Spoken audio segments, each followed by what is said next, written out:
بغض بھرا ہوا ہے، حسد بھرا ہوا ہے، تو یہ بھی طہارت کے خلاف۔ مثلاً آپ کسی کو تو کچھ نہیں کہتے، بغض اور حسد نہیں رکھتے، لیکن دل میں دنیا کی محبت کوٹ کوٹ کے بھری ہوئی ہے، تو طہارت نہیں ہے۔ دل میں اللہ کی محبت ہر چیز سے بڑھ کے ہو، کیسے پتہ چلے گی؟ اللہ کی خاطر سب کچھ قربان کر سکتی ہوں، لیکن یہ مرحلہ آخر میں آتا ہے۔ تو یہاں پہلے مرحلے کی بات ہے، اور امام بخاری یہاں یہ باب اس لیے لائے ہیں کہ سب سے پہلے جس چیز کا علم حاصل کرنا ضروری ہے وہ اپنے جسم کو پاک صاف کرنے کا، یعنی ظاہر کو، اور پھر اس سے عبادات ثابت ہوتی ہیں۔ عبادت ہوتی نہیں، قبول نہیں ہوتی عبادت جب تک کہ انسان پاک نہ ہو، اور پاکی کے لیے سب سے پہلا قدم وضو کرنا، جو دن میں انسان کم از کم 5 بار تو کرتا ہی ہے، زیادہ بھی کر سکتا ہے۔ بسم اللہ الرحمن الرحیم، باب ما جاء فی الوضوء وقول اللہ عز وجل اذا قمتم الى الصلاة فاغسلوا وجوہکم۔ وضو کے بارے میں اللہ سبحانہ وتعالیٰ کا قول ہے، اذا قمتم، جب کھڑے ہو تم، الى الصلاة، نماز کی طرف، فاغسلوا وجوہکم، تو اپنے چہروں کو دھو لو، وایدیکم، اور اپنے ہاتھوں کو، الى المرافق، کوہنیوں تک، وامسحوا، اور مسح کرو، برؤوسکم، اپنے سروں کا، وارجلکم، وارجلکم ہے، زبر کے ساتھ آنا چاہیے، اور اپنے پاؤں کو دھو لو، الی الکعبین، ٹخنوں تک۔ قال ابو عبداللہ، امام بخاری کہتے ہیں، وبین النبی صلی اللہ علیہ وسلم، بیان کیا نبی صلی اللہ علیہ وسلم نے، انا، بے شک، فرض الوضو، وضو کا فرض، مرتن مرتن، ایک ایک بار دھونا ہے بس، یعنی فرض ادا ہو جاتا ہے ایک دفعہ دھونے سے۔ وتودع ایضا مرتین، آپ صلی اللہ علیہ وسلم نے کچھ مرتبہ 2 دفعہ بھی صرف دھویا، یعنی ایک دفعہ بھی دھویا اور 2 مرتبہ بھی دھویا، وثلاثن، اور 3 مرتبہ بھی، یعنی وضو کے اعضاء کو ایک مرتبہ دھونے سے فرض ادا ہو جاتا ہے، لیکن 2 دفعہ بھی دھویا جا سکتا ہے اگر پانی کم ہو، لیکن اگر پانی وافر ہو تو 3 مرتبہ دھونا افضل ہے۔ جس نے ایک مرتبہ دھویا اس کو آپ کافر یا فاسق نہیں کہہ سکتے۔ اب یہاں ان مسائل میں یہ چیز آپ کو اچھی طرح ذہن نشین ہو جانی چاہیے کہ کسی کام کے اگر کرنے کے 2 یا 3 طریقے بتائے گئے ہیں تو اس میں آپ اپنی سہولت کے مطابق جو لے رہے ہیں لے لیجئے، اور جو دوسرے کو پسند ہے اس کو کرنے دیجئے، جھگڑے نہیں۔ ولم یزد علی ثلاث، ہاں 3 سے زیادہ کا ذکر نہیں ہے، 3 سے زیادہ نہ کیا جائے، 3 کے اندر جو بھی کرتا ہے 3 بار کے اندر وہ ٹھیک کر رہا ہے۔ وَكَرِهَ أَهْلُ الْعِلْمِ، اور ناپسند کیا اہل علم نے، الاسراف فیہ، اس معاملے میں اسراف کرنا، حد سے بڑھنا، زیادہ پانی استعمال کرنا، بہت زیادہ مرتبہ دھونا۔ وَأَن يُجَاوِزُوا فعل النبی صلی اللہ علیہ وسلم، اور یہ کہ آگے بڑھا جائے، تجاوز کیا جائے آپ صلی اللہ علیہ وسلم کے فعل سے، کیونکہ آپ نے 3 دفعہ تک دھویا، 3 سے زیادہ دھونا آپ سے آگے بڑھنا ہے۔ سورۃ الحجرات کی آیت ہے نا، لا تقدموا بین یدی اللہ ورسولہ، اللہ اور اس کے رسول سے آگے بڑھنے کی کوشش نہ کرو۔ تو اس کی مثال یہ چیز ہو سکتی ہے کہ جیسے نبی صلی اللہ علیہ وسلم نے 3 مرتبہ دھویا زیادہ سے زیادہ، تو ہم کہیں چونکہ وہ تو اللہ کے رسول تھے، ہم تو گناہ گار لوگ ہیں اس لیے 5 دفعہ دھوئیں گے، نہیں، اس کی اجازت نہیں ہے۔ باب لا تقبل صلاۃ بغیر طہور، کوئی نماز قبول نہیں ہوتی طہارت کے بغیر، اور ہم طہارت کو شرم کے مارے جاننا ہی نہیں چاہتے، یہ طہارت کیا ہے، یہ طہارت کس کس چیز سے ہوتی۔ اب آپ خود سوچیں کہ دین کا پہلا رکن، پہلی بات، پہلی چیز یعنی نماز، کلمہ پڑھ کے سب سے پہلا کام جو کرنا پڑتا ہے، اور کچھ بھی نہ کریں، چاہے آپ آرام سے بیٹھے ہوئے تو نماز تو پڑھنی پڑے گی، چاہے آپ بیمار بھی ہو نماز تو پڑھنی ہوگی، چاہے آپ سفر کر رہے ہیں نماز تو پڑھنی ہے۔ تو وہ عبادت جو ہر حال میں کرنی لازم ہے آپ پر، اگر وہی قبول نہیں ہوتی اور اسی کا طریقہ نہیں آتا تو کیا کمایا زندگی میں۔ لا تقبل صلاۃ بغیر طہور، طہور یعنی طہارت کے بغیر نماز نہیں قبول ہوگی۔ حدثنا اسحاق بن ابراہیم الحنظلی قال اخبرنا عبد الرزاق قال اخبرنا معمر عن حمام بن منبہ انہ سمع ابا ہریرہ یقول قال رسول اللہ صلی اللہ علیہ وسلم، آپ صلی اللہ علیہ وسلم نے فرمایا، لا تقبل صلاۃ، نہ قبول کی جائے گی کوئی نماز، من احدث، جس کا وضو ٹوٹ گیا، حتی یتودع، یہاں تک کہ وضو کر لے، یعنی کسی ایسے شخص کی نماز نہیں قبول ہوگی جس کا وضو نہ رہا۔ حدث کا کیا معنی ہے؟ وضو کا ختم ہونا۔ قال رجل من حضرموت، حضرموت کے ایک شخص نے پوچھا، مل حدث، یہ حدث کیا، وضو ٹوٹتا کیسے ہے؟ یا ابا ہریرہ، اے ابو ہریرہ، قال فساء، او دراتن یعنی ہوا کا نکلنا جسم سے، فساءن بغیر آواز کے اور دراتن آواز کے ساتھ، یعنی اگر جسم سے ہوا نکلے ان دونوں کیفیات میں تو اس سے وضو ٹوٹ جاتا ہے، اور اگر وضو ٹوٹ جائے تو نماز ٹوٹ جاتی ہے، نماز نہیں ہوتی۔ باب فضل الوضوء، وضو کی فضیلت، والغر اور سفیدی، المحجلون سفید ہاتھ پاؤں والے، من آثار الوضوء وضو کے نشانات سے۔ غر کہتے ہیں اصل میں وہ گھوڑا جس کی پیشانی سفید ہو، یعنی سفید چہرہ ہو، اور محجل کہتے ہیں وہ گھوڑا جس کے بازو اور ٹانگیں سفید ہوں، یعنی باقی جسم سیاہ ہو لیکن ہاتھ پاؤں اور چہرہ سفید ہو، اس گھوڑے کے لیے استعمال ہوتا ہے غرن محجل۔ تو وضو میں بھی ہم کیا کرتے ہیں؟ ہاتھ پاؤں دھوتے ہیں، چہرہ دھوتے ہیں۔ تو فضیلت کیا ہے ہاتھ پاؤں چہرہ دھونے کی وضو میں؟ حدثنا يحيى بن بكير قال حدثنا الليث عن خالد عن سعيد بن ابي هلال عن نعيم المجمري قال رقيت مع ابي هريره على ظهر المسجد، میں چڑھ گیا، رقیت میں چڑھ گیا، ترقی اسی سے ہے اوپر چڑھنا، عربی کا لفظ ہے بیسیکلی، ابو ہریرہ رضی اللہ تعالیٰ عنہ کے ساتھ، علی ظہر المسجد مسجد کی چھت پہ۔ اس سے کیا پتہ چلتا ہے؟ مسجد کی چھت پہ چڑھا جا سکتا ہے، بےدبی نہیں ہے۔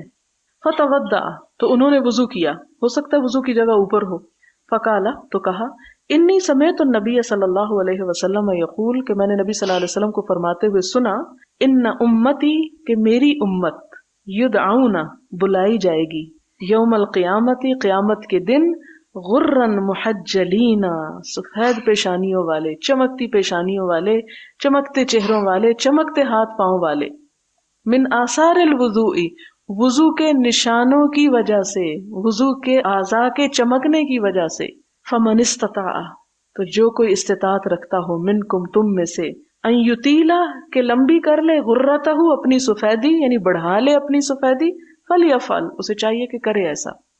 وضو کرنا ایک مشکل کام ہوتا ہے نا، کیونکہ بہت سے لوگ کہتے ہیں اگر وضو نہ ہوتا تو ہم بہت نمازیں پڑھتے، ہم سے وضو نہیں ہوتا، اور خاص طور پہ سردیوں کے موسم میں بڑا مشکل لگتا ہے۔ اس موقع پر یہ حدیث یاد کرنے کی ضرورت ہے کہ یہ ہاتھ پاؤں کا دھونا بار بار صرف دنیا کی صفائی نہیں، قیامت کے دن انسان کے چہرے کی چمک اور ہاتھ پاؤں کا جگمگانا ہوگا۔ ایک اور روایت میں آتا ہے نا کہ آپ صلی اللہ علیہ وسلم سے پوچھا کہ آپ اپنی امت کے لوگوں کو کیسے پہچانیں گے؟ بہت سے لوگ آپ کے بعد بھی آئیں گے، آپ نے فرمایا میں اپنی امت کے کسی بھی شخص کو اس کے وضو کے اعضاء کی چمک سے پہچان لوں گا کہ یہ میری امت کا شخص ہے۔ وہ ہزاروں کے مجمع میں صاف نظر آ رہا ہوگا، چمکتا ہوا، اور اس کے لیے کہا کہ کیا کوئی ایسے گھوڑے کو گھوڑوں میں نہیں پہچان سکتا کہ جس کا چہرہ اور جس کے ہاتھ پاؤں سفید ہوں؟ ہر کوئی پہچان لے گا، نشانی ہے نا اس کی۔ تو امت محمد صلی اللہ علیہ وسلم کی یہ نشانی ہوگی قیامت کے دن کہ ان کے چہرے اور ہاتھ پاؤں جگمگا رہے ہوں گے۔ فرمایا جس نے جتنی سفیدی اس کا وولٹیج جتنا بڑھانا بڑھا لے، یعنی جتنا وضو زندگی میں زیادہ کیا ہوگا، اس کا یہ نہیں مطلب باتھ روم سے نہ نکلے آپ، مطلب یہ کہ سستی نہ کریں، جب کرنے کی ضرورت پیش آئے تو خوشی سے کر لیں۔ بہت دفعہ ایسا ہوتا ہے کہ نماز کا وقت قریب ہوتا ہے تو ہمیں بازو کا ٹائلٹ جانے کی ضرورت ہوتی ہے تو ہم کہتے ہیں نہیں پہلے جلدی جلدی ہم نماز پڑھ لیں تاکہ وضو، تو ایسے موقع پر منع کیا گیا ہے کہ اگر پیشاب آ رہا ہے تو پہلے اس سے فارغ ہو پھر نماز پڑھو، یعنی زبردستی کی نماز نہ پڑھواؤ۔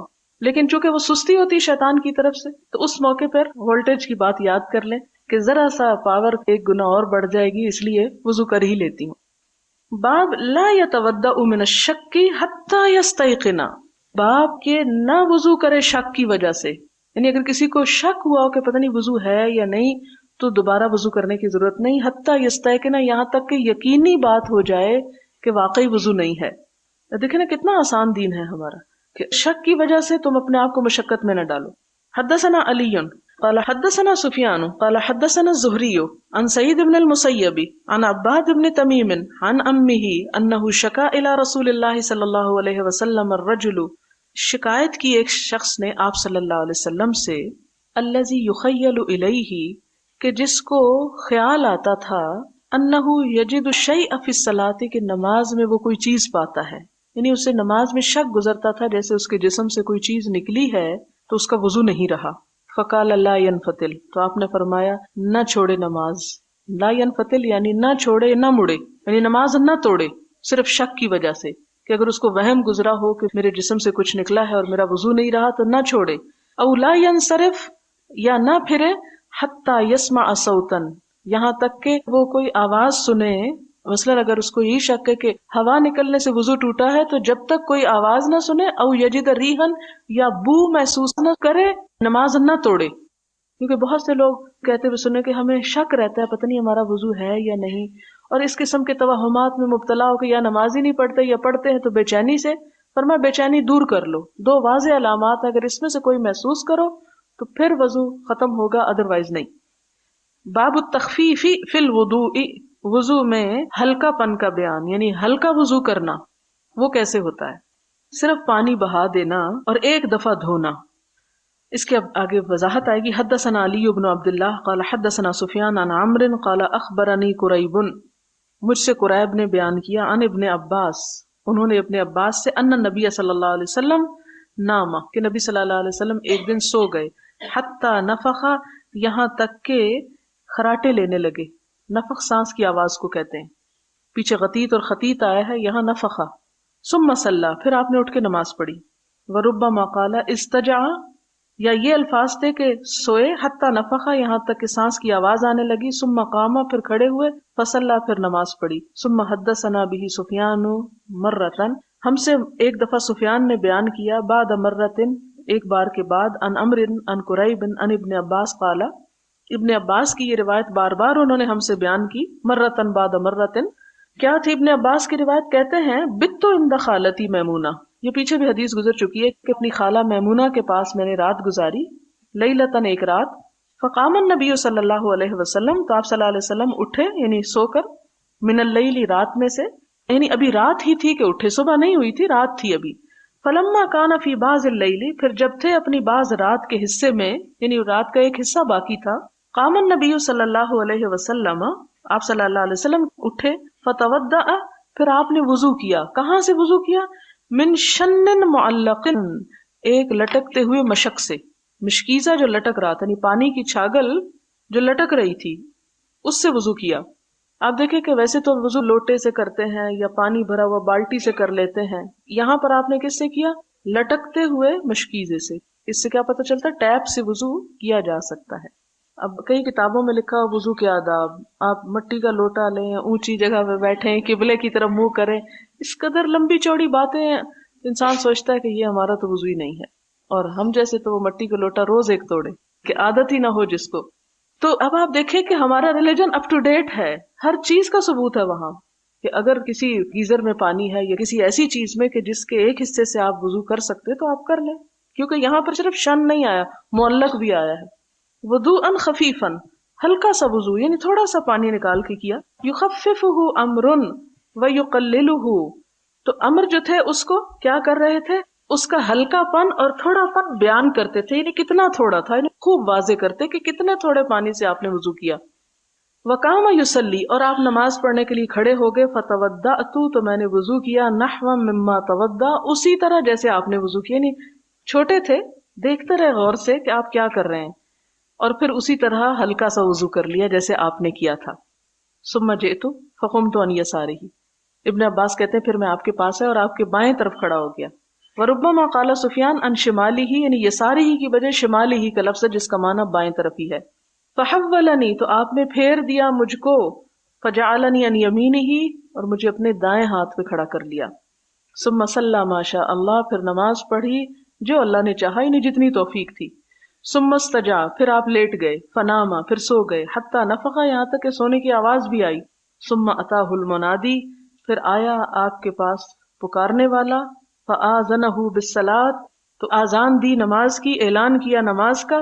فقام معہ الی الصلاۃ، تو وہ کھڑے ہوئے اس کے ساتھ نماز کے لیے. فصلی، آپ نے نماز پڑھی. ولم یتودع، اور نہیں وضو کیا دوبارہ. قلنا لعمر، ہم نے عمر سے کہا، ان ناسا یقولون، کہ لوگ کہتے ہیں، ان رسول اللہ صلی اللہ علیہ وسلم تنام عینہ، کہ آپ صلی اللہ علیہ وسلم نے سو کر بھی وضو نہیں کیا. کیوں؟ کیونکہ آپ کی آنکھ صرف بند ہوتی تھی. ولا ینام قلبہ، آپ کا دل نہیں سوتا تھا. قال عمرو سمعت عبید بن عمیر یقول رؤیا الانبیاء وحی، اس کا ثبوت کیا ہے کہ آپ کا دل نہیں سوتا تھا؟ عمر نے کہا میں نے عبید بن عمیر سے سنا، وہ کہتے تھے کہ انبیاء کا خواب بھی وحی ہوتا ہے، اور اگر انبیاء کا دل بھی سو جائے اور پوری طرح غافل ہو جائے تو وحی کو آپ کیچ نہ کر سکیں. ثم قرأ پھر پڑھا انی ارا فی المنام انی اذبحک کہ ابراہیم علیہ السلام نے کہا کہ میں نے خواب میں تجھے ذبح کرتے دیکھا ہے۔ اس سے آپ دیکھیں امام بخاری کی ذہانت ہے، سب سے پہلے وحی لے آئے کہ وہی پہ یقین ہوگا اس کے طریقوں پہ تو باقی باتیں بھی سمجھ آ جائیں گی۔ اب یہاں کیا ہے کہ انبیاء کا خواب جو ہے اس میں بھی وحی آتی ہے۔ آپ صلی اللہ علیہ وسلم کی وحی کی ابتدا کہاں سے ہوئی تھی؟ سچے خوابوں سے۔ اب یہ حکم صرف آپ صلی اللہ علیہ وسلم کے لیے خاص ہے، ہم نہیں یہ نہیں کر سکتے کہ وضو کر کے سو جائیں اور خراٹے لیں اور اٹھ کے پھر نماز شروع کر دیں، یہ ہمارے لیے نہیں ہے، کیونکہ ہمارے دل بھی سو جاتے ہیں، ہم کو نہیں پتا چلتا کہ ہم کس حال میں کہاں پڑے ہوئے ہیں۔ اس لیے اس حدیث کا یہ مطلب ہرگز نہیں نکلتا کہ اگر آپ صلی اللہ علیہ وسلم نے ایسا کیا تو ہم بھی ایسا ہی کر لیں۔ یہ حدیث اس لیے لائی گئی ہے کہ آپ صلی اللہ علیہ وسلم نے تھوڑے سے پانی سے ہلکا سا ہی وضو کر لیا اور اس کو کافی سمجھا۔ آپ کہیں گے اچھا کیا ضرورت تھی ہلکا وضو کرنے کی؟ بات یہ ہے کہ عرب کے صحرائی علاقوں میں پانی بڑا مشکل ملتا تھا، اور اب بھی دنیا کے ہر حصے میں ہر جگہ یہ حال نہیں جو ہمارے ہاں ہے، اور ہمارے ہاں بھی کبھی کبھی پانی کی قلت ہو جاتی ہے۔ تو اس میں اب ہم یہ کہیں کہ جب تک ہم کو اتنا پانی نہ ملے کہ ہم خوب پانی بہائیں تو گویا ہمارا وضو ہی نہیں ہے، تو یہ بات نہیں ہے۔ کم سے کم پانی میں ایک دفعہ ساری چیز کو بھگو لینا کافی ہو جاتا ہے، اس سے وضو مکمل ہو جاتا ہے۔ لیکن اس کا یہ مطلب نہیں کہ انسان ہمیشہ ہی تھوڑے سے پانی کو ٹچ کر کے تو چھوڑ دے، نہیں۔ اگلا باب اسباغ الوضو، وضو میں پانی خوب لگانا، ضائع نہیں کرنا ہے لیکن اچھی طرح بہانا۔ وقال ابن عمر، اور ابن عمر کہتے ہیں اسباغ الوضوء الانقاء، اسباغ الوضو کا مطلب ہے انقاء، یعنی صاف کرنا، خوب مل مل کے دھونا۔ ان دو احادیث میں اب کنٹراڈکشن نہیں کہ ایک جگہ پہ آیا تھوڑے سے پانی سے وضو کر لیا، دوسری جگہ آیا خوب مل مل کے دھویا، تو ہم کیا کریں؟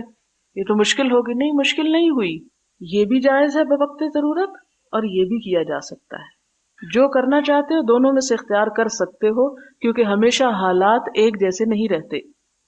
حدثنا عبداللہ ابن مسلمۃ عن مالک عن موسیٰ بن عقبہ عن قریب مولا ابن عباس عن اسامہ ابن زید انہ سمعہ یقول دفع رسول اللہ صلی اللہ علیہ وسلم من عرفۃ، کہ نبی صلی اللہ علیہ وسلم عرفہ سے لوٹے، حتی اذا کان بالشعب، یہاں تک کہ ایک گھاٹی کے پاس تھے، نزلہ، آپ سواری سے اترے، فبالا، آپ نے پیشاب کیا، ثم توضأ، اور وضو کیا، ولم یسبغ الوضو، اور وضو میں بہت زیادہ اسباغ نہیں کیا، یعنی خوب مل مل کے نہیں دھویا۔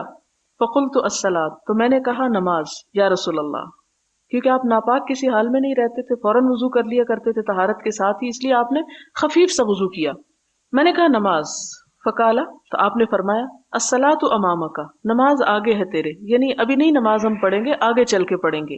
مراد کیا تھی کہ مزدلفہ چل کے پڑھیں گے نماز، کیونکہ آپ کو معلوم ہے نا کہ مغرب کی اذان ہوتے ہی عرفہ سے نکلنا ہوتا ہے۔ کتنی عجیب بات ہے، ساری زندگی اللہ تعالیٰ ہمیں مغرب کی نماز وقت پہ ہی پڑھنے کو کہتے ہیں، لیکن عرفہ میں کہتے ہیں نہیں، یہاں نہیں پڑھنی، اذان سنو اور چل دو یہاں سے۔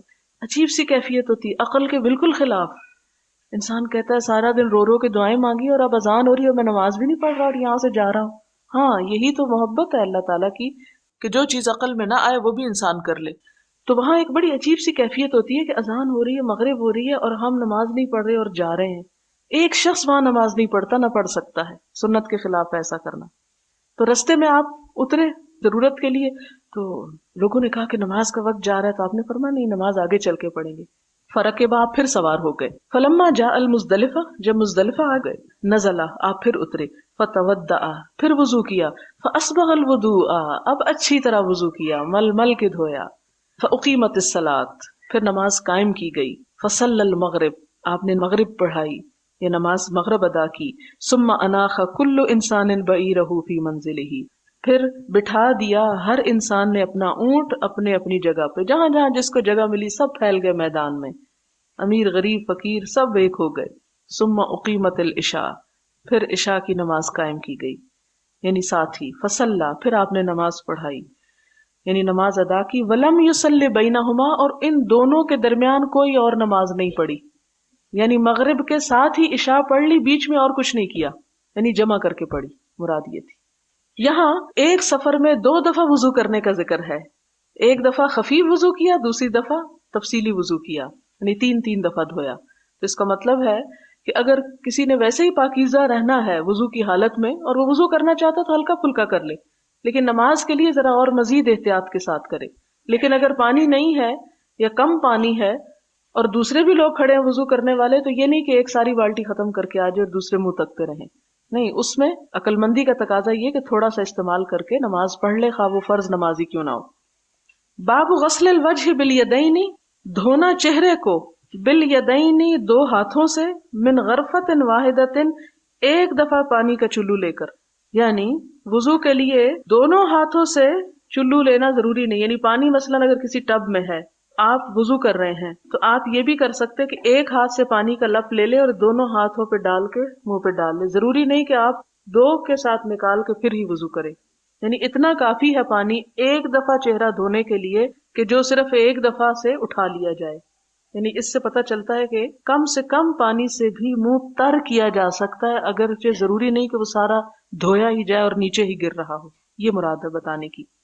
حدثنا محمد بن عبد الرحیم قال اخبرنا ابو سلمة الخزاعی منصور بن سلمہ قال اخبرنا ابن بلال یعنی سلیمان عن زید بن اسلم عن عطاء ابن یسار عن ابن عباس انہ توضأ، کہ ابن عباس نے وضو کیا. فغسل وجہہ، پھر کیا کیا؟ اپنا چہرہ دھویا. اخذ غرفۃ من ماء، کیسے چہرہ دھویا؟ ایک چلو پانی لیا. فمضمض بها، اس سے کلی بھی کی، واستنشق، اور ناک بھی صاف کیا. یعنی خفیف وضو میں آپ کیا کر سکتے؟ ایک چلو پانی سے آدھا منہ میں ڈال لیں اور آدھا ناک میں ڈال لیں، یہ بھی ہو سکتا ہے. یعنی کم سے کم پانی میں بھی آپ یہ کام کر سکتے ہیں. ثم اخذ غرفۃ من ماء، پھر ایک اور چلو پانی لیا انہوں نے.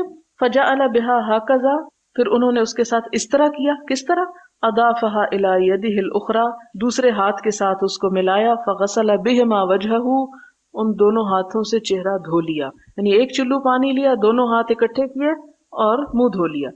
اب دیکھیں کم سے کم کتنا پانی لگ رہا ہے. ایک چلو سے کلی اور ناک، اور دوسرے چلو سے چہرہ، گویا دو چلوؤں میں آدھا وضو ہو گیا. یعنی اس سے آپ دیکھیں اسلام کی سہولت کہ آپ کا فرض بھی ادا ہو جائے اور کم خرچ بالا نشین. فغسل بهما وجهه ثم اخذ غرفۃ من ماء فغسل بها يده اليمنى، پھر ایک لپ پانی لیا اور اس سے اپنا دایاں بازو سارا دھو لیا. ثم اخذ غرفۃ، پھر چلو لیا، من ماء، پانی کا، فغسل بها يده اليسرى، اپنا بایاں بازو دھو لیا. ثم مسح برأسه، پھر سر کا مسح بھی کر لیا. ثم اخذ غرفۃ من ماء، پھر ایک چلو پانی لیا. فرش على رجله اليمنى، دائیں پاؤں پر چھڑکا. حتى غسلها، یہاں تک کہ اس کو دھو لیا. اپنے دائیں پاؤں پر اس ایک چلو پانی کو اس طرح چھڑکا کہ سارا پاؤں دھو لیا. ثم اخذ غرفۃ اخرى، پھر ایک اور چلو لیا. فغسل بها رجله یعنی اليسرى، اس سے اپنا بایاں پاؤں دھو لیا. ثم قال هكذا رأيت رسول اللہ صلی اللہ علیہ وسلم يتوضا، کہ میں نے اس طرح نبی صلی اللہ علیہ وسلم کو دیکھا کہ آپ وضو کرتے تھے. یعنی ایسا آپ کو میں نے دیکھا ہے وضو کرتے ہوئے. کتنے چلو ہوئے کل؟ 1 2 3 4 5 6 چلوؤں میں 6 چلو پانی آپ دیکھیں تو بالکل ہی تھوڑا سا ہوگا. 6 چلوؤں میں سارا وضو کر لیا.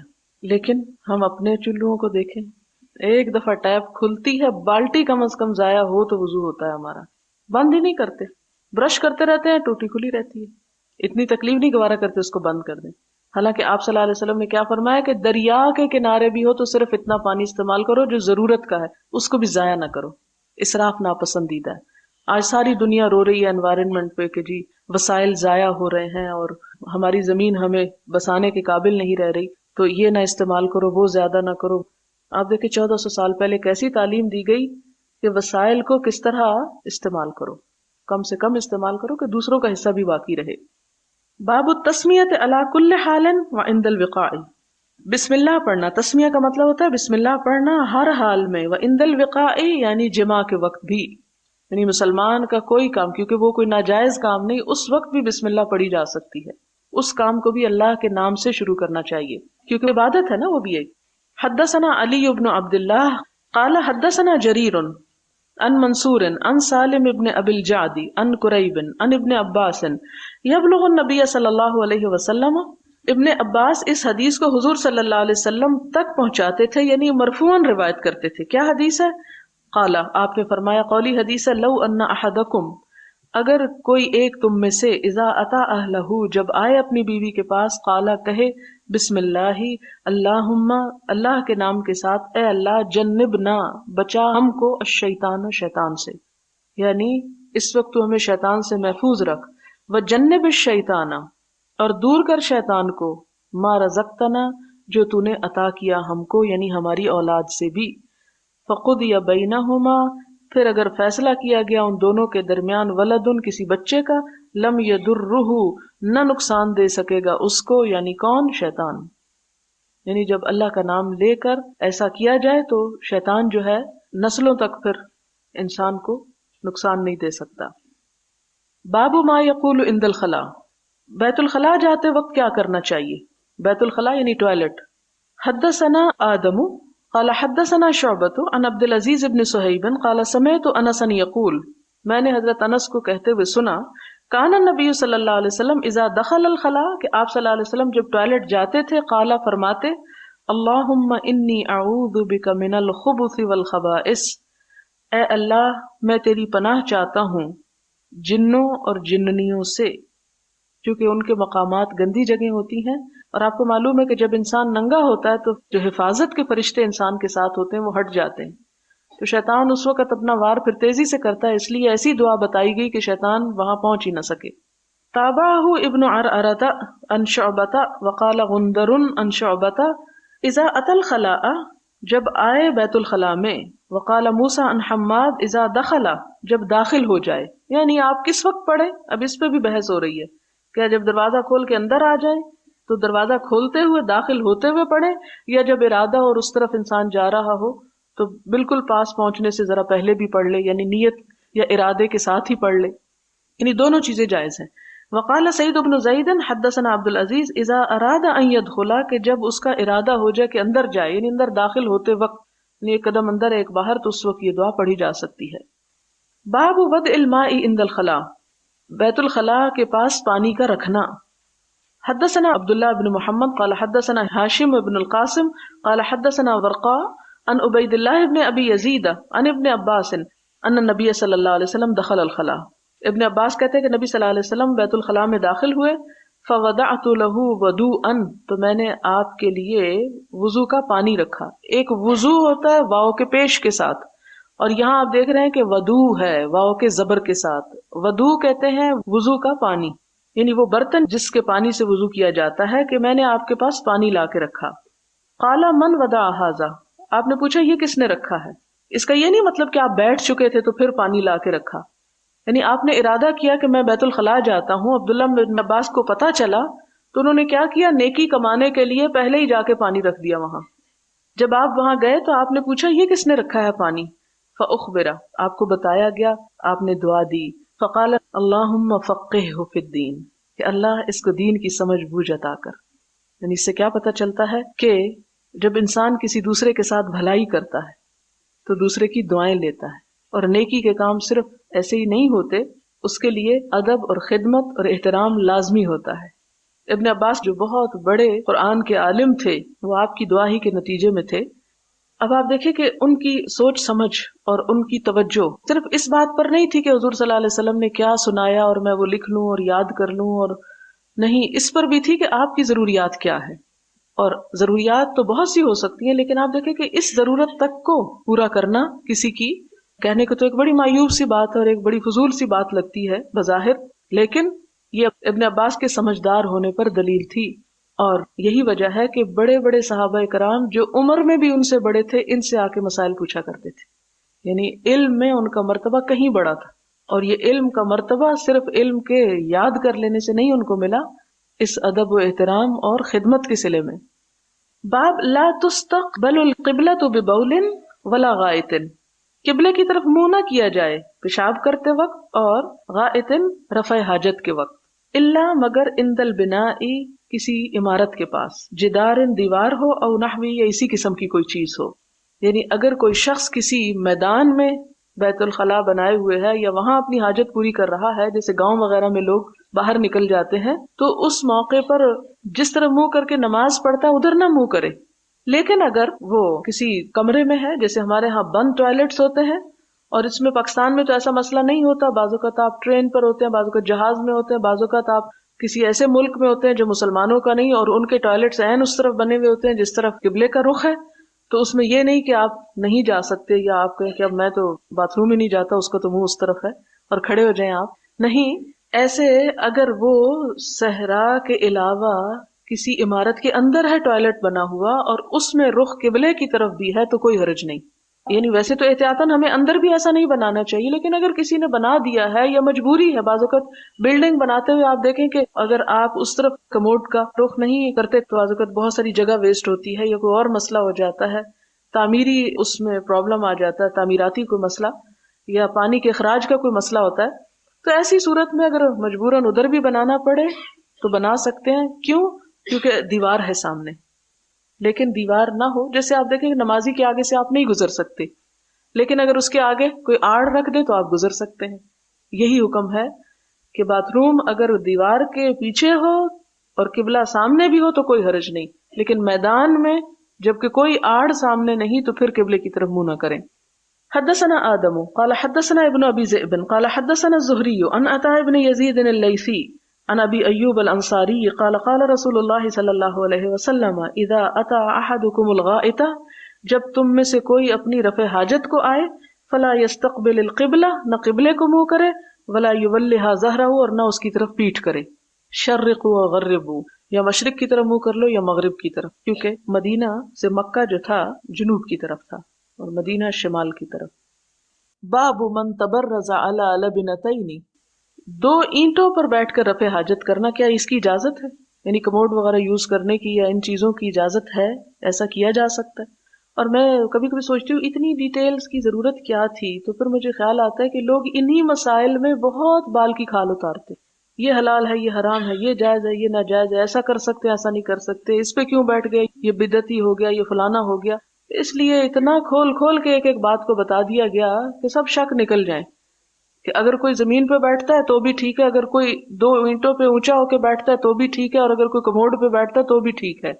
یعنی کسی میتھڈ میں حرج نہیں ہے جب تک کہ وہ انسان کو طہارت دیتا رہے، یعنی اس میں طہارت ڈسٹرب نہ ہو، ناپاک نہ ہو انسان. حدثنا عبد الله بن يوسف قال اخبرنا مالك عن يحيى بن سعيد عن محمد بن يحيى بن حبان عن عمه واسع بن حبان عن عبد الله بن عمر انه كان يقول ان ناسا يقولون، وہ کہتے ہیں کہ لوگ کہتے ہیں اذا قعدت على حاجتك، کہ جب تم اپنی حاجت پوری کرنے کو بیٹھو، فلا تستقبل القبلة ولا بیت المقدس، کہ نہ تو قبلے کی طرف منہ کرو اور نہ بیت المقدس کی طرف. فقال عبد الله بن عمر، کیونکہ یہ فتویٰ عبداللہ بن عمر سے لیا جا رہا تھا تو وہ جواب دیتے ہیں لقد ارتقیت، میں چڑھا، یومن ایک دن، علی ظہر بیتن اپنے گھر کی چھت پر، لنا اپنی ہماری، فرأیت رسول اللہ صلی اللہ علیہ وسلم، تو میں نے نبی صلی اللہ علیہ وسلم کو دیکھا، علی لبنتین، کہ آپ دو اینٹوں پہ بیٹھے ہوئے ہیں، یعنی اونچے ہو کے بیٹھے ہیں، مستقبلا بیت المقدسی، بیت المقدس کی طرف منہ کیا ہوا ہے، لحاجت ہی رفع حاجت کے وقت. یعنی اچانک نظر پڑ گئی، یہ نہیں کہ نعوذ باللہ حضرت عبداللہ بن عمر دیکھنے کو چڑھے تھے کہ حضور صلی اللہ علیہ وسلم کہاں رفع حاجت کر رہے ہیں. نہیں، ایسا بعض اوقات ہوتا ہے جہاں کھلے گھر ہوں یا کھلی جگہ ہوں تو اچانک نظر پڑ سکتی ہے. تو اسی طرح عبداللہ بن عمر کی بھی چونکہ چھت پر چڑھے اور حضور صلی اللہ علیہ وسلم نیچے کہیں بیٹھے تھے تو نظر پڑ گئی، تو انہوں نے بیٹھے ہوئے دیکھا کس طرف منہ کر کے، بیت المقدس کی طرف.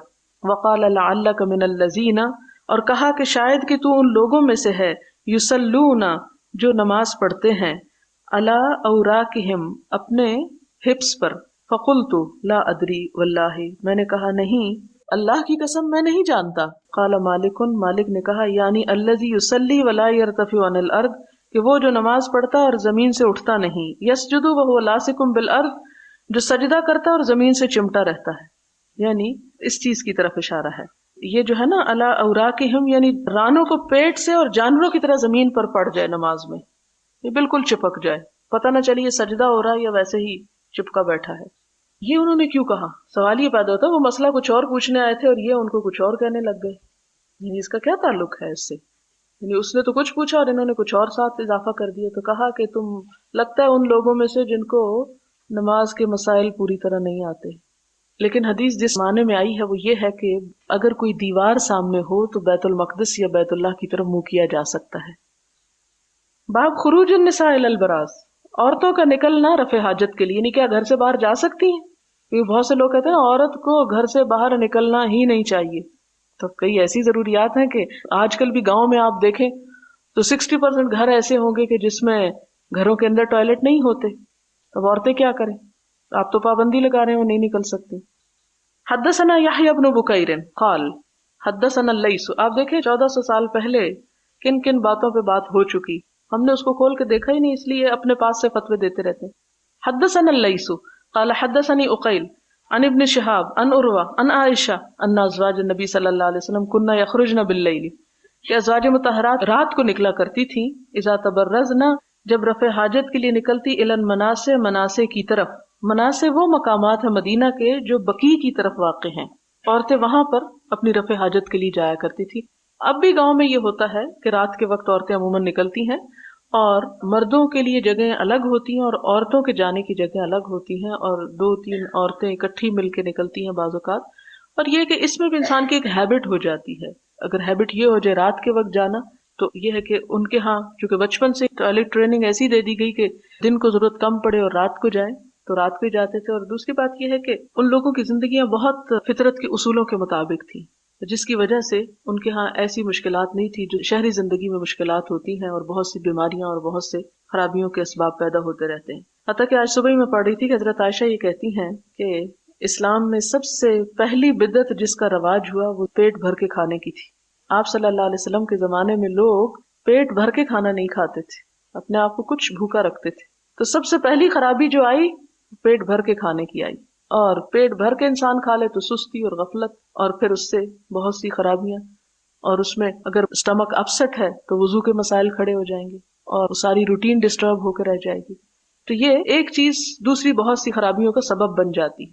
لیکن حضور صلی اللہ علیہ وسلم کے زمانے میں یہاں تک لوگوں کی ٹریننگ تھی کہ کھانا کس طرح ہے اور کتنا کھانا ہے کہ جس سے وہ چاقو چوبند رہ سکیں. اور اب تو ہم صرف کھانے پینے کو ہی رہ گئے ہیں، سب انجوائمنٹ جو ہے وہ کھانے پینے کے ارد گرد ہی گھومتی ہے. ان عروۃ عن عائشہ ان ازواج النبی صلی اللہ علیہ وسلم کن یخرجن باللیل اذا تبرزن، یعنی جب رفع حاجت کو جاتی، برزہ کا مطلب ہوتا ہے رفع حاجت کے لیے نکلنا، الی المناصع، مناصع کی طرف، وہو سعید، اور وہ اونچا علاقہ ہے، افیح یعنی کھلا میدان ہے، یعنی اونچا کھلا میدان ہے، دور کا علاقہ. فکان عمر یقول للنبی صلی اللہ علیہ وسلم، یعنی جب عورتیں رات کو جاتی تو عمر رضی اللہ تعالیٰ عنہ کو اچھا نہ لگتا، وہ آپ صلی اللہ علیہ وسلم کو کہتے یا رسول اللہ احجب نساءک، اپنی عورتوں کو پردہ کروائیں. فلم یکن رسول اللہ صلی اللہ علیہ وسلم یفعل، لیکن آپ صلی اللہ علیہ وسلم ایسا کرنے کا حکم نہیں دیتے تھے کیونکہ اللہ کی طرف سے حکم نہیں آیا تھا. فخرجت سودہ بنت زمعہ، تو ایک دفعہ حضرت سودا اپنے گھر سے نکلی، زوج النبی صلی اللہ علیہ وسلم، لیلۃ من اللیالی، راتوں میں سے ایک رات کو نکلی گھر سے، عشاء عشاء کے وقت، اکیلی ہوں گی. وکانت امرأۃ طویلہ، اور لمبی عورت تھی، یعنی لمبے قد کی تھی. فناداہا عمر، حضرت عمر نے دیکھ لیا ان کو راستے میں تو آواز دی، الا قد عرفناک یا سودا، سودا ہم نے تجھے پہچان لیا، تم جا رہی ہو. حرصاً، اور عمر رضی اللہ تعالیٰ عنہ کیوں اتنا اس چیز کے لیے کنسرنڈ تھے کہ ان کو اس بات کی حرص تھی، الا ان ينزل الحجاب، کہ حجاب کا حکم آ جائے بس. فانزل اللہ الحجاب، تو اللہ تعالیٰ نے حجاب کا حکم اتار دیا.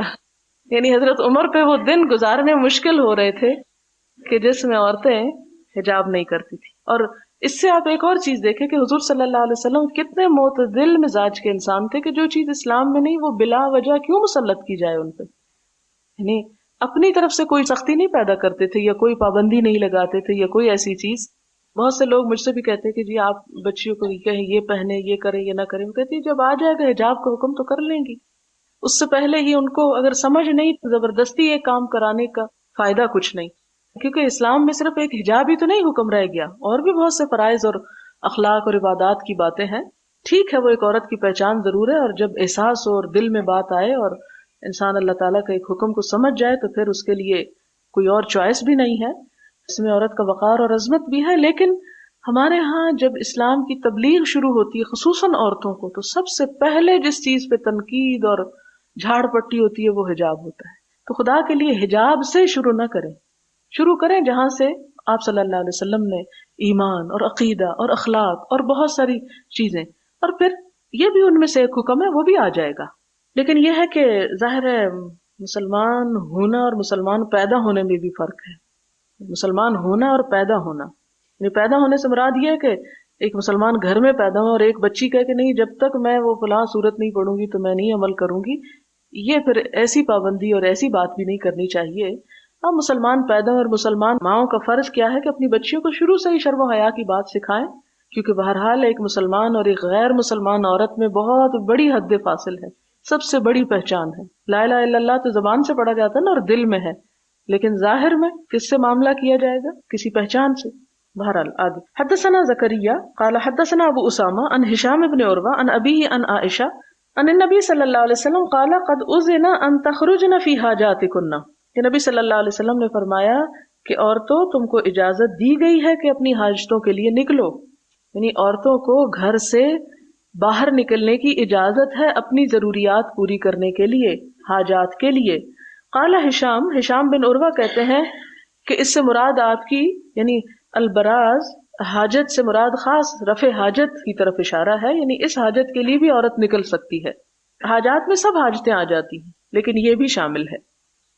باب التبرز فی البیوت، کہ اگر کوئی باہر نہیں جاتا گھر میں ہی ٹوائلٹ بنا لیتا، کیا اس کی اجازت ہے؟ حدثنی ابراہیم بن المنذر قال حدثنا انس بن ایاز عن عبید اللہ عن محمد بن یحیی بن حبان عن واسع بن حبان عن عبد اللہ بن عمر قال ارتقیت فوق ظہر بیت حفصہ، میں نے اوپر چڑھ کے دیکھا حضرت حفصہ کے گھر کی چھت پر، لباس حاجتی، اپنی کوئی حاجت پوری کرنی، میں اپنے کسی کام سے گیا تھا اوپر کسی چھت پہ، اور وہ چھت کس کی تھی؟ حضرت حفصہ کے کمرے کی چھت تھی. فرأیت رسول اللہ صلی اللہ علیہ وسلم، تو میں نے دیکھا کہ آپ صلی اللہ علیہ وسلم یقضی حاجتہ، اپنی حاجت پوری کر رہے ہیں، رفع حاجت کر رہے ہیں، مستدبر القبلۃ، قبلے کی طرف پیٹھ کر کے، مستقبل الشام، بیت المقدس کی طرف منہ کر کے. یہ وہی حدیث ہے جو پہلے گزر چکی حضرت عبداللہ بن عمر کی. شام اس میں فلسطین ہے نا، اور اس میں بیت المقدس ہے، اس کی طرف اشارہ ہے، یعنی بیت المقدس کی طرف منہ تھا، قبلے کی طرف پیٹھ تھی. اب ایک حدیث میں آتا ہے کہ آپ نے منع کیا، وہ منع کہاں ہے؟ صحرا میں منع ہے، اور آپ کا عمل اس کے خلاف. یہ نہیں کہ کنٹراڈکشن ہے کوئی، مراد اس سے یہ ہے کہ آپ صلی اللہ علیہ وسلم نے گھر کے اندر اگر کوئی ٹوائلٹ استعمال کرتا ہے یا بناتا ہے تو اس میں اس چیز کی اجازت دی ہے کہ وہ قبلے کی طرف پیٹھ کر لے.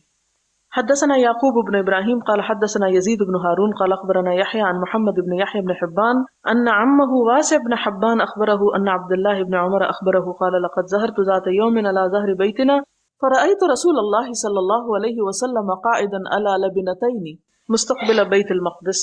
یہ حدیث گزر چکی ہے. باب الاستنجاء بالماء، پانی کے ساتھ استنجا کرنا، کیا اس کی اجازت ہے؟ اچھا اب آپ دیکھیں، آپ کہیں گے کہ یہ آپ کیا کہہ رہی اجازت ہے کہ نہیں. دین صرف ہمارے لیے نہیں ہے، دین ہر طبقے کے لیے ہے، ہر طرح کے لوگوں کے لیے.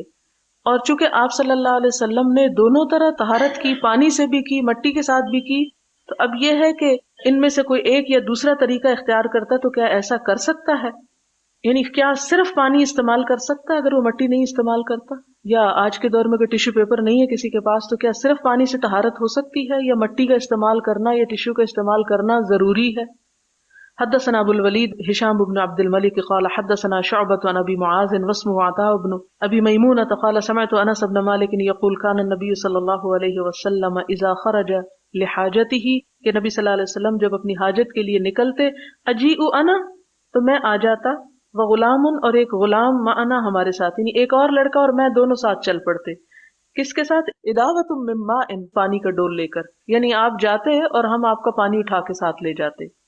یعنی یستنجی بھی، کہ آپ اس کے ساتھ استنجا کرتے، جس سے یہ پتہ چلتا ہے کہ صرف پانی سے بھی طہارت ہو سکتی ہے، مٹی یا کسی اور چیز کا استعمال کرنا شرط نہیں. اگرچہ بہتر ہے کہ انسان براہ راست کسی غلاظت کو ہاتھ نہ لگائے، لیکن اگر مجبوری ہو اور کوئی طریقہ نہ ہو تو ڈائریکٹ پانی بھی یوز کیا جا سکتا ہے. باب من حمل معه الماء لطهوره، وقال ابو الدرداء الیس فیکم صاحب النعلین والطہور والوساد. باب طہارت کے لیے پانی کا ساتھ لے چلنا، لطہورہ یعنی طہارت کے لیے. اور ابو الدرداء کہتے ہیں الیس فیکم، کیا نہیں ہے تم میں، صاحب النعلین، جوتیوں کا اٹھانے والا، والطہور اور پانی اٹھانے والا، والوساد اور تکیہ اٹھانے والا. تمہارے درمیان وہ شخص موجود ہے جو آپ صلی اللہ علیہ وسلم کے وضو کا پانی اٹھاتا تھا، آپ کے جوتے اٹھا کے لے جاتا تھا، اور آپ کا تکیہ بھی اٹھا کے ساتھ رکھتا تھا. یعنی جب آپ کبھی سفر میں ہوتے تو آپ کی یہ ضروریات پوری کرتا.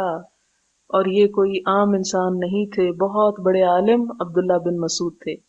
یعنی علم یہ نہیں انسان کو سکھاتا کہ انسان اپنے سے کسی بڑے کا ادب نہ کرے، یا طالب علم کے لیے یہ نہیں کہ وہ سمجھے کہ کتاب پڑھنا ہی ایک بہت بڑا کارنامہ ہے، بلکہ استاد کی یا کسی اور کی ایسی ضروریات پوری کرنا جو ہے وہ بھی بہت باعث اجر ہے. جس میں ابو الدرداء عبداللہ بن مسعود کا نام لینے کی بجائے کیا کرتے ہیں؟ انہیں صاحب النالین والطہور والوساد کہتے ہیں کہ ان کی پہچان یہ ہو گئی تھی کہ جب حضور صلی اللہ علیہ وسلم کہیں جاتے ان کا تکیہ اٹھا کے ساتھ، ان کے جوتے اٹھا کے ساتھ، اور ان کے وضو کا پانی اٹھا کے ساتھ ہوتے تھے، یعنی ان ضروریات کا وہ خیال رکھتے تھے. حدثنا سليمان بن حرب قال حدثنا شعبة عن ابي معاذ هو عطاء بن ابي ميمونة قال سمعت انسا يقول كان رسول الله صلى الله عليه وسلم اذا خرج لحاجته تبعته انا وغلام منا. اور یہ کام صرف عبداللہ بن مسعود نہیں، حضرت انس بھی کرتے ہیں. حضرت انس یہاں بیان کرتے ہیں کہ آپ صلی اللہ علیہ وسلم جب اپنی کسی حاجت کے لیے نکلتے تو میں آپ کے پیچھے جاتا، اور میرے ساتھ ایک اور لڑکا بھی ہوتا تھا، اور یہ شاید یہ لڑکے اس وقت عبداللہ بن مسعود ہی ہوں. معنا اداوۃ من ماء، ہمارے ساتھ پانی کا ایک ڈول ہوتا تھا، اور ہم کیا کرتے تھے، آپ کے لیے پانی اٹھا کے ساتھ لے جاتے. اس کا یہ مطلب نہیں کہ آپ خود اٹھا نہیں سکتے تھے، یہ ایک احترام کی بات ہے، اور اس میں کوئی تکبر بھی نہیں کہ اگر کوئی کسی سے اٹھوا کے جا رہا ہے تو اس کا مطلب وہ اپنے آپ کو بڑی شے سمجھتا ہے، دوسروں سے خدمت لے رہا ہے. یعنی دونوں چیزیں کی اجازت ہے، اسلام دین وسعت ہے. باب حمل العنزہ مع الماء فی الاستنجاء، باب اٹھانا برچھی کا، عنزہ برچھی، مع الماء پانی کے ساتھ، فی الاستنجاء استنجا کے لیے نکلتے وقت. یعنی اگر کوئی شخص کسی میدان میں رفع حاجت کے لیے جائے تو پانی کے ساتھ اگر برچھی بھی اٹھا لے جائے تو کیا اس کی اجازت ہے؟ حدثنا محمد بن بشار قال حدثنا محمد بن جعفر قال حدثنا شعبة عن عطاء بن ابي ميمونة سمع انس بن مالك يقول كان رسول الله صلی اللہ علیہ وسلم يدخل الخلاء، کہ آپ صلی اللہ علیہ وسلم بیت الخلاء میں داخل ہوتے یا رفع حاجت کے لیے جاتے. فاحمل انا، تو میں اٹھاتا تھا، وغلام، اور ایک لڑکا، اداوۃ من ماء، پانی کا ڈول. اداوہ کہتے ہیں چھوٹا سا برتن جو چمڑے کا بنا ہوا ہو، یعنی چمڑا ضروری ہے. وعنزۃ، اور برچھی. یستنجی بالماء، پانی کے ساتھ وہ استنجا کرتے تھے. تابعہ النضر وشاذان عن شعبۃ العنزۃ عصا علیہ زج. عنزہ کیا ہے؟ ایک ایسی لاٹھی کا نام ہے جس کے آخر میں لوہے کا پھل ہو، یعنی لکڑی کے آگے جیسے ایک تیر کی طرح یا لوہے کے. یہ کیوں لے جاتے تھے؟ اس کی وجہ یہ ہے کہ اگر ضرورت پڑے تو برچھی کو زمین پر گاڑ کے اس پہ کپڑا وغیرہ ڈال دیں تاکہ ایک طرح سے آڑ بن جائے. یا مثال کے طور پر اگر اپنا کپڑا اس پر رکھنا ہے اتار کر، کیونکہ بعض اوقات انسان جب ایسی جگہ پر بیٹھتا ہے تو کپڑوں کے ناپاک ہونے کا اندیشہ ہے، تو اس صورت میں اس پہ کپڑا ٹانگ سکتا ہے. دوسری بات یہ ہے کہ اس سے زمین کو ذرا نرم کر کے اس پہ بیٹھا جا سکتا ہے، کیونکہ سخت زمین سے چھینٹ پیشاب کے اڑ کے واپس کپڑوں کو ناپاک کر سکتے ہیں. تو اس لیے زمین کو کھودنے کے لیے یا نرم کرنے کے لیے یا کپڑا وغیرہ گاڑنے کے لیے. اور اسی طرح یہ ہے کہ اگر وہ لاٹھی جو ہے ذرا بڑی ہے تو راستے میں اگر کوئی ایسا جانور ہے یا کوئی تکلیف دہ چیز ہے تو اس کو مارا بھی جا سکتا ہے اس سے. جیسے سانپ بچھو وغیرہ اگر کہیں نکل آتے ہیں تو ایک طرح سے حفاظت کے لیے وہ ساتھ لے جانے کی اجازت ہے. باب النہی عن الاستنجاء بالیمین، دائیں ہاتھ سے استنجا کرنے کی ممانعت. دایاں ہاتھ کھانے کے لیے، لکھنے کے لیے، اچھے کاموں کے لیے، اور بایاں ہاتھ جو ہے وہ نجاستوں کے لیے مخصوص ہونا چاہیے. حدثنا معاذ بن فضالة قال حدثنا هشام هو الدستوائي عن يحيى بن ابي كثير عن عبد الله بن ابي قتادة عن ابيه قال قال رسول الله صلی اللہ علیہ وسلم اذا شرب احدكم، جب پیے کوئی تم میں سے، یعنی پانی پیے، فلا يتنفس، تو نہ سانس لے، فی الاناء، برتن میں، یعنی برتن کے اندر سانس نہ لے. کیوں؟ اخلاق اور تہذیب کے خلاف ہے نمبر ایک، اور دوسری بات یہ کہ جیسا کہ اب ہم جانتے ہیں کہ انسان کی جو سانس لینے کے بعد باہر گیس آتی ہے وہ کاربن ڈائی آکسائڈ ہے جس میں زہریلے اثرات ہوتے ہیں اور وہ فوڈ میں شامل ہو کے انسان کو نقصان دے سکتے ہیں. وَإِذَا أَتَى الْخَلَاءَ، اور جب بیت الخلاء کو آئے، فَلَا يَمَسَّ ذَكَرَهُ، تو اپنی شرمگاہ کو نہ چھوئے، بِيَمِينِهِ، اپنے دائیں ہاتھ سے، وَلَا يَتَمَسَّحْ بِيَمِينِهِ، اور نہ استنجا کرے دائیں ہاتھ سے. باب لا يمسك ذكره بيمينه اذا بالا، باب اس بات کا کہ اپنی شرمگاہ کو مت پکڑے دائیں ہاتھ سے جب پیشاب کرے. حدثنا محمد بن يوسف قال حدثنا الاوزاعي عن يحيى بن ابي كثير عن عبد الله بن ابي قتادة عن ابيه عن النبي صلی اللہ علیہ وسلم قال اذا بال احدكم، نبی صلی اللہ علیہ وسلم نے فرمایا کہ جب تم میں سے کوئی پیشاب کرے، فلا يأخذن ذكره بيمينه، تو اپنی شرمگاہ کو دائیں ہاتھ سے ہاتھ نہ لگائے، ولا يستنجي بيمينه، نہ ہی دائیں ہاتھ سے استنجا کرے، ولا يتنفس في الاناء، اور نہ برتن میں سانس لے. یہ بھی آپ دیکھیں کہ ایک بات تو یہ تھی کہ آپ ان چیزوں کا ذکر نہ کرتے شرم کے مارے، اور لوگ سیدھا کرتے یا الٹ کرتے، گندا کرتے یا صاف کرتے، لیکن آپ صلی اللہ علیہ وسلم نے زندگی کے پوشیدہ پہلوؤں پر بھی ادب اور تمیز سکھائی کہ جہاں کوئی اور انسان کو نہ دیکھ رہا ہو انسان خود اس ادب اور صفائی اور طہارت کا التزام کرے اور ایسی کوئی حرکت نہ کرے کہ جو اس کے ضمیر پر کسی قسم کا بوجھ ڈالے. اور اس میں آپ دیکھیں کہ ظاہر ہے کہ انسان جس ہاتھ سے کھانا کھاتا ہے اس ہاتھ کا بھی ایک احترام ہے، یعنی اس غذا کی وجہ سے. یا اسی طرح آپ صلی اللہ علیہ وسلم نے نجاستوں کے علاوہ ہر کام دائیں ہاتھ سے کرنے کی تہذیب سکھائی یا تمیز سکھائی، تو یہ بھی اسی کا ایک حصہ ہے. باب الاستنجاء بالحجارتی، پتھروں کے ساتھ یعنی ڈھیلوں کے ساتھ استنجا کرنا، یعنی اگر پانی نہ ہو تو. حدثنا احمد بن محمد المقی قال حدثنا عمرو بن يحيى بن سعيد بن عمرو المكي عن جده عن ابي هريره قال اتبعت النبي صلی اللہ علیہ وسلم، میں نبی صلی اللہ علیہ وسلم کے پیچھے گیا. وخرج لحاجته، اور اپنی حاجت کے لیے آپ نکلے تھے یعنی گھر سے. فكان لا يلتفت، اور جب آپ چل رہے ہوتے تھے تو پیچھے مڑ کے نہیں دیکھتے تھے. یہ بھی ایک غلط بات ہے کہ انسان جیسے واک کر رہا ہو تو کرتے کرتے پیچھے مڑ کے نہیں دیکھنا چاہیے. یہ بھی اخلاق یا آداب یا تہذیب کے منافی بات ہے. اور اسی لیے آپ کو پتا چلا بھی کہ کوئی پیچھے آ رہا ہے لیکن آپ نے پیچھے مڑ کے نہیں دیکھا. فدنوت منہ، تو میں آپ کے قریب آ گیا. فقال، تو آپ نے فرمایا ابغنی، لاؤ میرے لیے احجارن، کچھ ڈھیلے، استنفد بہا، کہ میں طہارت کروں گا ساتھ اس کے. او نحوہ، یا ایسا ہی کوئی لفظ استعمال فرمایا، یعنی استنفد فرمایا یا استنجی فرمایا، لیکن مراد اس سے یہی تھی کہ آپ نے اس سے استنجا کرنا تھا. ولا تأتنی بعظم، اور میرے لیے ہڈی نہ لانا، یعنی استنجا نہیں کروں گا میں کس سے، ہڈی کے ساتھ. ولا روثن، اور نہ گوبر. فأتیتہ بأحجار، تو میں لے آیا آپ کے لیے کچھ پتھر. بطرفی ثیابی، اپنے کپڑے کے کونے میں، یعنی ایک دو نہیں تھے، زیادہ ہوں گے، اس لیے انہوں نے اپنے کپڑے کے یا چادر کے کنارے پر ان کو اٹھا لیا ان کے زیادہ ہونے کی وجہ سے. فوضعتها الى جنبه، تو ان کو میں نے آپ کے پاس رکھ دیا. واعرضت عنہ، اور آپ سے منہ موڑ لیا یعنی دور چلا گیا. فلما قضا، پھر جب آپ حاجت سے فارغ ہوئے، اتبعہ، پیچھے لائے اپنے، بہن، ان کو، یعنی ان پتھروں سے اپنا آپ صاف کیا، یعنی طہارت حاصل کی. اب سوال یہ پیدا ہوتا ہے کہ آپ نے ہڈی اور گوبر سے کیوں منع کیا؟ کہا یہ جاتا ہے کہ ہڈی جو ہے وہ جنوں کی غذا ہے اور گوبر جو ہے وہ جنوں کے جانوروں کی غذا ہے. اور دوسری بات یہ ہے کہ ہم اگر یہ دیکھیں کہ ہڈی ایک ایسی چیز ہے کہ جو کھانے کے بھی کام آتی ہے، تو اس کی بھی ایک طرح کی حرمت ہے، تو اس کو نجاست کے صاف کرنے کے لیے استعمال کرنا جو ہے وہ درست نہیں.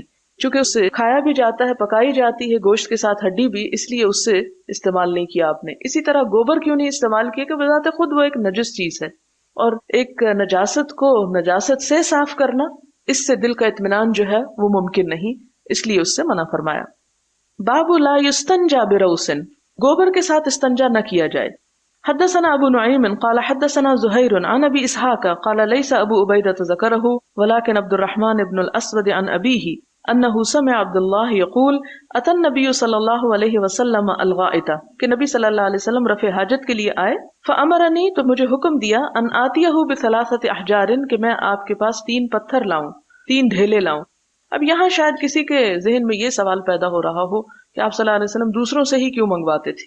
تو اس میں بھی تعلیم کا ایک پہلو پوشیدہ ہے کہ دوسروں کو بھی معلوم ہو جائے کہ کس کس چیز سے استنجا کیا جا سکتا ہے اور کتنے پتھروں تک کو استعمال کیا جا سکتا ہے. اور دوسری بات یہ ہے کہ اپنے سے بڑے کے لیے ایسی کوئی چیز لانا، پانی اٹھا کے دینا یا کچھ کرنا، بڑوں کو کروانا منع نہیں اور چھوٹوں کے لیے کرنے میں آر نہیں ہونی چاہیے. یہ ادب و احترام کا ایک تقاضا ہے. فوجدت حجرین، تو مجھے 2 پتھر ملے. فالتمست الثالث، تو میں نے تیسرا بھی ڈھونڈا. التمست یعنی ڈھونڈا. فلم اجد، تو نہ ملا مجھ کو. فاخذت روثۃ، تو میں گوبر لے آیا. فاتیتہ بہا، اور یہاں پر سوکھے ہوئے گوبر مراد ہے، یہ جیسے اپلے ہوتے ہیں جانوروں کے، یا جانور جہاں سے گزرتے ہیں ایسے حال میں گزرتے ہیں کہ ان کی گندگی وہیں ڈھیر ہو جاتی ہے، پھر وقت کے ساتھ ساتھ وہ وہیں پر سوکھ جاتی ہے، تو اس گوبر کی طرف اشارہ، تر گوبر کی طرف نہیں. فاخذت روثۃ، تو میں 2 ڈھیلے لے آیا اور 1 گوبر. فاتیتہ بہا، تو آپ کے پاس ان کو لایا. فاخذ الحجرین، تو آپ نے 2 پتھر لے لیے. والقا، اور پھینک دیا. الروثۃ، گوبر کو. وقال، اور فرمایا ھذا رکس، یہ نجس ہے. جیسے پہلے بھی میں نے عرض کیا کہ گوبر سے طہارت نہ کرنے کی وجہ کیا تھی کہ وہ نجس، ناپاک ہے. وقال ابراہیم ابن یوسف عن ابی اسحاق حدثنی عبد الرحمن. باب الوضوء مرتن مرتن، ایک بار وضو کرنا، یعنی وضو میں صرف ایک مرتبہ اعضاء کا دھونا. حدثنا محمد بن یوسف قال حدثنا سفیان عن زید بن اسلم عن عطاء بن یسار عن ابن عباس. ابن عباس روایت کرتے ہیں قال تودع النبی، وضو کیا نبی صلی اللہ علیہ وسلم نے، مرتن ایک بار. اس سے کیا پتہ چلتا ہے کہ ایک مرتبہ وضو کرنے سے بھی، ایک دفعہ دھونے سے بھی وضو کا فرض ادا ہو جاتا ہے. باب الوضوء مرتين، دو دفعہ دھونا. حدثنا الحسين بن عيسى قال حدثنا يونس بن محمد قال حدثنا فليح بن سليمان عن عبد الله بن ابي بكر بن عمرو بن حزم عن عباد بن تميم عن عبد الله بن زيد ان النبي صلى الله عليه وسلم کہ نبی صلی اللہ علیہ وسلم نے توضأ وضو کیا مرتين دو مرتبہ، دو بار. یعنی اس سے جواز نکلتا ہے، ایک مرتبہ بھی دھویا، دو مرتبہ بھی دھویا. اور پھر آگے دیکھیں کہ تین مرتبہ. باب الوضوء ثلاثا. اس سے پتہ کیا چلتا ہے، یہ کنٹراڈکشن نہیں اور ہمیں کنفیوژن نہیں ڈالی گئی کہ ایک دفعہ دھوئیں یا دو یا تین، کیا کریں اور کیا نہیں. مطلب یہ کہ میکسیمم 3 اور اس سے کم، اگر کسی کے پاس کم پانی اور 2 دفعہ دھونا چاہے تو بھی ٹھیک ہے، ورنہ ایک دفعہ تو لازمی دھونا ہے. ایک دفعہ دھونا فرض ہے، 2 دفعہ کی اجازت ہے اور 3 دفعہ مسنون ہے، پسندیدہ ہے. حدثنا عبد العزيز بن عبد الله الأويسي قال حدثني إبراهيم بن سعد عن ابن شهاب أن عطاء بن يزيد أخبره أن حمران مولى عثمان أخبره أنه رأى عثمان بن عفان دعا بإناء. یہ حضرت عثمان کے غلام ہیں حمران، یہ روایت کرتے ہیں کہ انہوں نے دیکھا عثمان ابن عفان کو، دعا بإناء کہ ایک برتن منگوایا. فافرغ علی کفیہ تو انہوں نے انڈیلا اپنے دونوں ہاتھوں پر، 3 مرارن 3 مرتبہ، یعنی 3 دفعہ انڈیل کے ہاتھوں کو دھویا. فغسلہما پھر ان دونوں کو دھو دیا. ثم ادخل یمینہ پھر داخل کیا اپنا دایاں ہاتھ فی الاناء برتن کے اندر. اس سے کیا پتہ چلتا ہے کہ اگر کوئی ایسا برتن ہو کہ جس سے بار بار انڈیلنا ممکن نہ ہو تو سب سے پہلے انسان ہاتھ دھو لے. جب ہاتھ پاک ہو جائے تو پھر برتن کے اندر سے ہی پانی لے کے کلی اور منہ وغیرہ دھو لے. فمدمدہ کلی کی، واستنثر ناک صاف کیا. ثم غسل وجہہ پھر دھویا چہرہ اپنا 3 مرتبہ. ویدیہ اور اپنے دونوں ہاتھ، الی المرفقین اپنی دونوں کوہنیوں تک، 3 مرارن 3 مرتبہ. ثم مسح پھر مسح کیا، برأسہ اپنے سر کے ساتھ. ثم غسل پھر دھویا، رجلیہ اپنے دونوں پاؤں کو، 3 مرارن 3 مرتبہ. الی الکعبین ٹخنوں تک، یعنی پاؤں کو ٹخنوں تک 3 مرتبہ دھویا. ثم قال پھر فرمایا، قال رسول اللہ صلی اللہ علیہ وسلم کہ نبی صلی اللہ علیہ وسلم نے فرمایا، من تودع جس نے وضو کیا، نحو طریقے پر، وضوئی میرے وضو کے، ھذا اس جس نے میرے اس طریقے کے مطابق وضو کیا. ثم صلی پھر نماز پڑھی، رکعتین 2 رکعتیں. لا یحدث نہیں باتیں کرتا، فیہما ان میں، نفسہ اپنے آپ سے، غفر لہ بخش دیے گئے اس کے لیے، ما تقدم جو پہلے ہوئے، من ذنبہ اس کے گناہوں میں سے. یعنی اگر کوئی شخص ایسا وضو کرتا ہے جیسا نبی صلی اللہ علیہ وسلم نے کیا، اور وہ کیا تھا، حضرت عثمان بن عفان نے کر کے دکھایا، اور پھر آپ کی حدیث بیان کی کہ پھر انسان نماز پڑھے اور اس نماز میں اپنے آپ سے باتیں نہ کرے، یعنی پوری توجہ اللہ تعالیٰ کی طرف ہو، تو اس کا فائدہ کیا ہوتا ہے اس نماز کا کہ پچھلے سب گناہ معاف ہو جاتے ہیں. لیکن اس مثال پہ ہم دیکھ سکتے ہیں کہ ہم میں سے کتنے ہیں یا ہماری زندگی کی کتنی نمازیں ایسی ہیں جو اس طریقے پر ہوئی ہوں کہ جس میں اللہ تعالیٰ کے سوا کسی سے بات نہ ہو یا کچھ اور نہ سوچے انسان.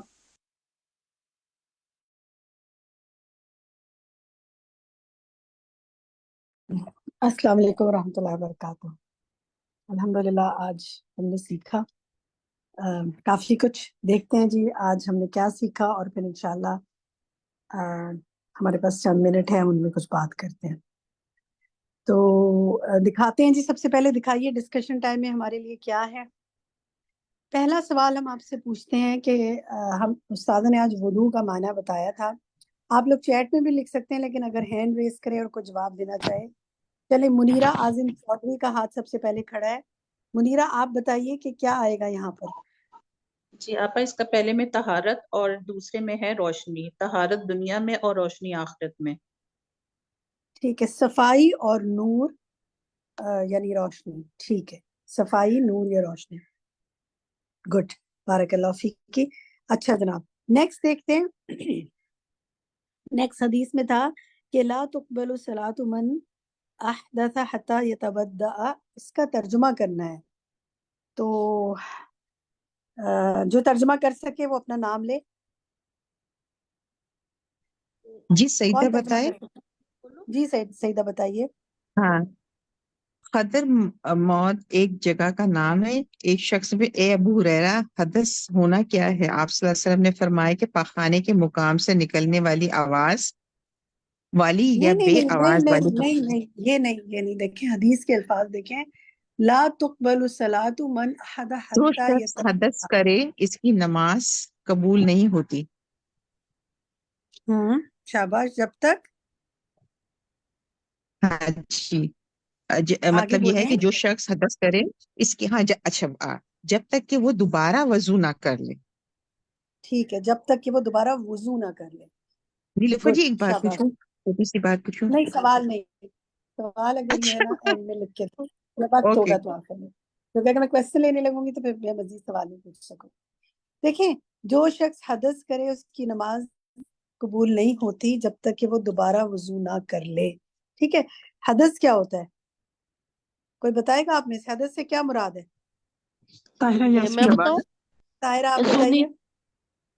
جی طاہرہ آپ بتائیں. پخانے سے نکلنے، مقام سے نکلنے والی ہوا کو حدث کہتے ہیں. اچھا، یہ آپ نے کہا. زونی آپ بتائیے.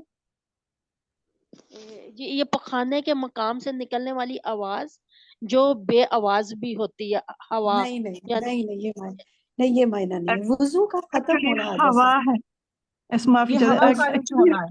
ہوا اب ہے. آپ میری بات سن لیں بس پلیز، اب میری سن لیں. برین بتائے. صرف ہوا نہیں ہوتا یہ مطلب، آپ لوگوں نے شاید پتہ نہیں کسی ایک چیز کو پک کر لیا. حدث کا معنی ہے وضو کا ختم ہونا. تو یہ اس کا ترجمہ جو کیا جاتا ہے نا، جو شخص حدث کرے مطلب اس کا وضو ختم ہو گیا. تو اب آپ دیکھیں، اگر آپ یہ کہہ رہے ہیں کہ یعنی تو خانے سے نکلنے والی یعنی بیک سائڈ سے انسان کی اگر کچھ نکلے تو اس سے وضو ختم ہو جاتا ہے، تو اگر وہ یورینیٹ کرے تو ختم نہیں ہوگا، وہ بھی ختم ہو جائے گا. یا تو دونوں راستوں سے کوئی چیز نکلے تو اس سے وضو ختم ہوتا ہے. اس لیے حدث کا مطلب اب لکھ لیں اپنے پاس، حدث کا مطلب ہے وضو کا ختم ہونا. ٹھیک ہے، چلیں. اچھا ہے، الحمدللہ یہ بات پوچھی تو مزید کلیئر ہو گئی.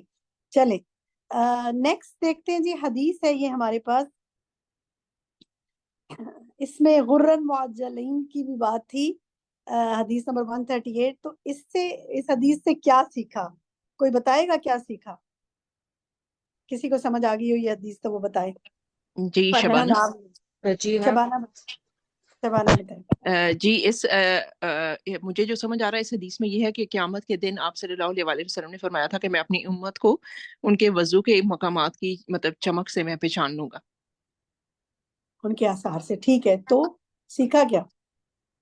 سیکھا یہ کہ وضو اچھے طریقے سے کرنا چاہیے. اگر حضرت ابو ہریرہ کی حدیث کے مطابق اگر تھوڑا سا بڑھا بھی لیا جائے، جیسے ٹخنوں سے اوپر پاؤں دھو لیے جائیں یا بازوؤں کوہنیوں سے اوپر تک دھو لیے جائیں، تو اس سے اتنی زیادہ چمک میں اضافہ ہوگا قیامت کے دن انشاءاللہ. لیکن بہت زیادہ اس میں بھی اسراف نہیں کرنا چاہیے، بہت اوپر تک ہی لے جائیں تھوڑا سا، یعنی اچھی طرح.